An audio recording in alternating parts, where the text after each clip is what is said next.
Depois da derrota para a Portuguesa neste domingo, muitos torcedores do Fluminense ficaram discutindo vale a pena, não vale a pena colocar os titulares já de volta, né? Como já se classificou na Libertadores, ficou muito essa discussão. Bem, o Fluminense se manifestou e a gente vai ver tudo isso neste giro de notícias. Roda aí a vinheta.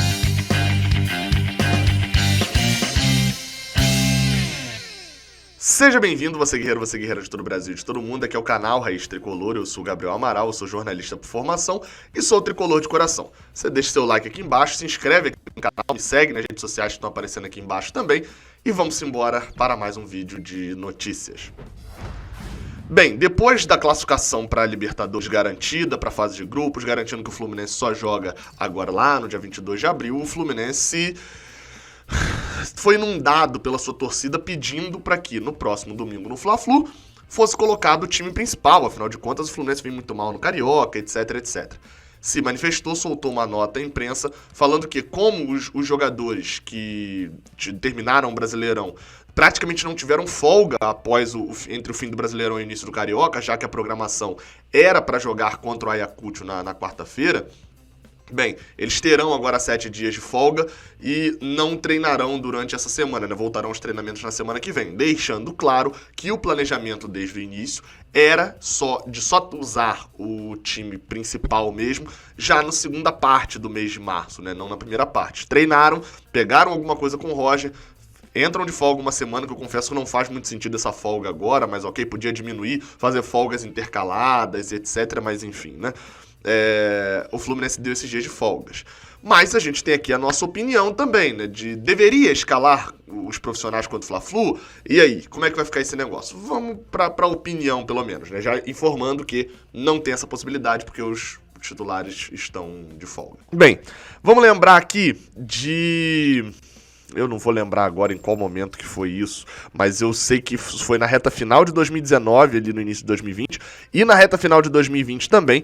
Muito se cobrava dos presidentes do Fluminense, né? Isso também aconteceu com o Pedro Abad, e o próprio Mário Bittencourt chegou a comentar sobre isso, e aconteceu uma grita muito grande quando a gente viu o regulamento da FERJ dizendo que não podia escalar time reserva na frente, etc., sobre time reserva, time de aspirantes, time de transição, sub-23, seja lá o que você quiser chamar, no Campeonato Carioca. Por quê? Porque o Fluminense queria colocar a torcida do Fluminense, e aqui eu cito a massa, pode ser que tenha... mas eu nunca quis, eu dou bola pro Carioca. Ok, você é exceção. A maioria não pretendia, né? Nesse caso, a maioria pretendia, achava uma boa ignorar o Carioca de certa forma, e não ignorar completamente, mas colocar jogadores que não teriam chance ao longo do ano, sem desgastar fisicamente os principais jogadores no início da temporada.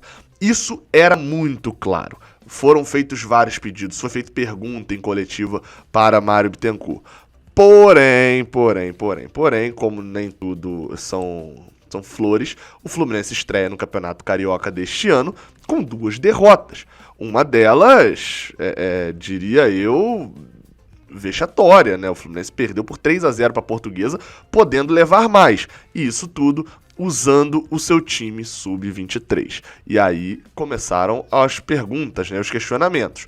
Como eu falei na abertura, o Fluminense não jogará nesta quarta-feira e na próxima contra o Ayacucho, lá do Peru, pela pré-Libertadores. Conseguiu a sua vaga direta, já que o Palmeiras ganhou a Copa do Brasil e o Fluminense ficou em quinto no Brasileirão. Então, esse time só jogará como partida principal dele, né, assim, partidas mais principais, após a 10ª rodada do Campeonato Carioca. Isso quer dizer que é ali na semana do dia 20, 22 de abril, o que tem um total de 45 dias até lá ainda, né? Pelo menos aí 45 dias até dia 22 de abril. O que quer dizer que este time principal do Fluminense não tem nenhum compromisso extremamente importante até lá, que não as 10 rodadas do Carioquinha. Dito isso, muita gente veio cobrando, olha, início ruim, 2 derrotas, clássico com o Flamengo no próximo domingo, a gente precisa de pontos no Carioca, a gente não pode perder pro Flamengo, porque seria uma derrota pro Flamengo, etc, a gente tem que entrar com o time principal, então não joga mais agora, vamos colocar o time principal, né? E aí, eu volto pra... Eu sei que esse ponto não tem uma resposta certa, eu tenho plena consciência disso, mas gosto de trazer a discussão aqui. Eu já relembrei que todo mundo pedia isso. E por que todo mundo pede ou a maioria ele pedia, para que no Carioca fosse escalado uma equipe de transição ou fossem testados novos jogadores. Porque a gente sabe que Carioca não é parâmetro pra nada, é parâmetro pra baixo, não pra cima. Tanto que a gente tá vendo muitos jogadores aí que necessitavam de um teste mais forte pra provar que não são bons jogadores, né? Enfim, a gente ainda tá em curso no Carioca, mas o cenário ali pra Frazan, pra Rafael Ribeiro, pra Caio Vinícius, até pra alguns jogadores que talvez não surfassem tanto isso, como os dois laterais, que são jogadores ali acima dos 20 anos e que o Carioca tá mostrando de que não, de fato não vale muito apostar nesses jogadores mais. Porém, Carioca, a gente viu o Hudson voar ano passado no Carioca. E a gente viu o que foi o Brasileirão de Hudson, não foi um Brasileirão voando. A gente viu o próprio Nenê voando fisicamente nos dois tempos no Carioca. E a gente viu que no Brasileirão não foi assim. Então o Carioca não é muito parâmetro. Por outro lado, eu entendo o sentimento da torcida de é uma merda. Imagina, olha só, vou explicar aqui o sentimento da torcida.